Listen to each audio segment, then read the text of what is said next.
know we face lots of challenges, but despite this, there are lots of good reasons to be positive, and I think it's important that we don't feel so overwhelmed by all the difficulties out there, and that we need to work together. And each and every one of us can do something to make that change happen. And I have just 3 little examples in a short presentation for you of things that I've been working on. So I'm going to first introduce my family. So we're from Limerick, so needless to say we're all great Munster supporters, and I'm under pressure to get back to Limerick because there's a match this evening. So I'm Avril, and I'm married to Robert.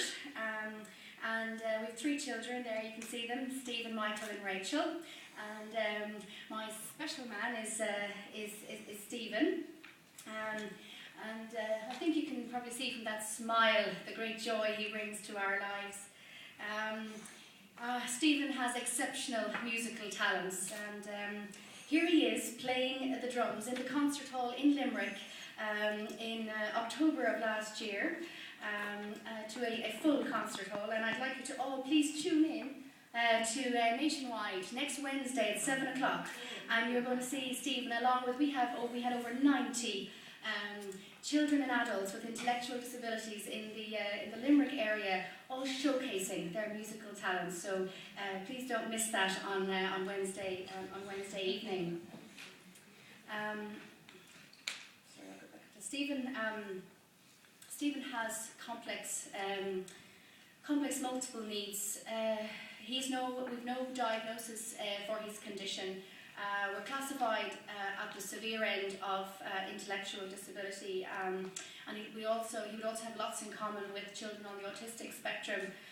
And one of the particular difficulties that Stephen has is in the area of sensory processing. I'm sure many of you have heard of this thing called sensory integration disorder. And this affects all areas of Stephen's life. And so we were presented with a problem. We wanted to take Stephen swimming. And I just want you to think about when you open the door of that swimming pool and the kind of sensory overload that we all go through just for the first minute or two, and the smell and the heat and the noise that hit us. We're able to, for many of us, we're able to regulate that down like in an automatic kind of way. But for children like Stephen and all the kids on the autistic spectrum, many of the kids with intellectual disabilities, those senses don't come together and those noises keep whirring around. And so Stephen was desperately scared of going swimming, and I went to his teacher and to his speech and language therapist and the little bit of resources we had to ask for some help. We used a lot of pictures and various visual communication with Stephen, as well as sign language, and his teacher said to me, I wonder if you could tell him in a sort of a picture-y kind of way, in a book way, what's going to happen to him when he goes swimming, that maybe it might make him less scared. And so I first did my usual hunt in the bookshop, and then I just started cutting out bits out of magazines and from the computer pictures of going swimming so that he'd know what to expect. Basically I found that by using pictures in the form of a book, because a book is a very powerful format, Stephen was less scared and we got to go swimming. And to cut a very, very long story short, I'm very proud to tell you today that because of my journey and because of Stephen, I now have 12 published titles, all about helping Stephen and kids like him access just everyday stuff that most people take for granted. And it's been such, you can see the titles there, they're all just the everyday things, swimming, going to the restaurant, the dentist, the cinema, all the things that have a big sensory aspect to them.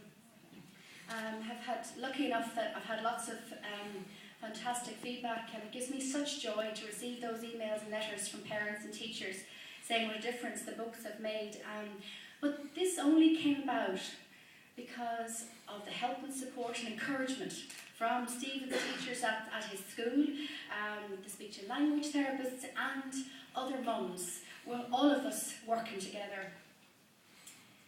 So there's just a few reviews of the books, and my website is www.offwego.ie if you want to come and visit.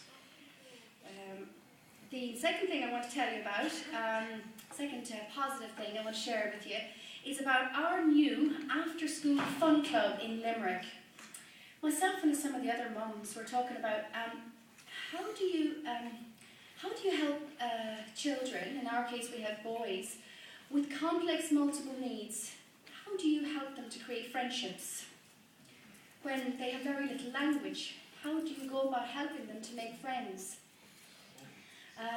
So despite, needless to say, all the barriers, cutbacks, there's no funding, there's insurance problems, and all the usual hiccups and barriers that there are, I am very proud to tell you that a few months ago in Limerick we got the service providers, we got two different service providers and a location and the insurance and all the rest of it.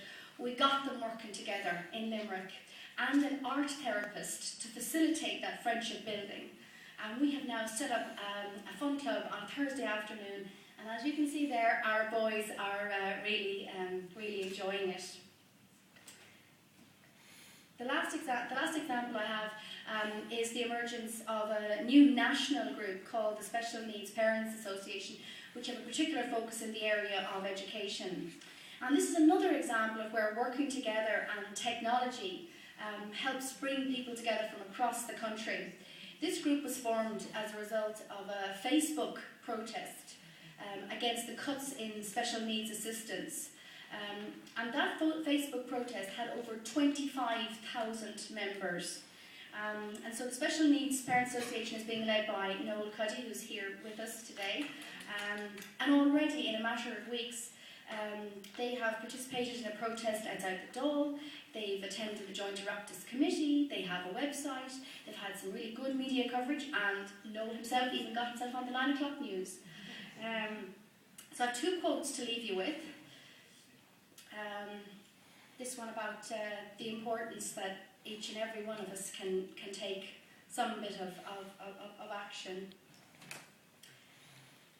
And I just want to say in conclusion that I know that by working together and taking that action, we can change things to ensure that our loved ones have meaningful, inclusive and valued lives. Thanks for listening.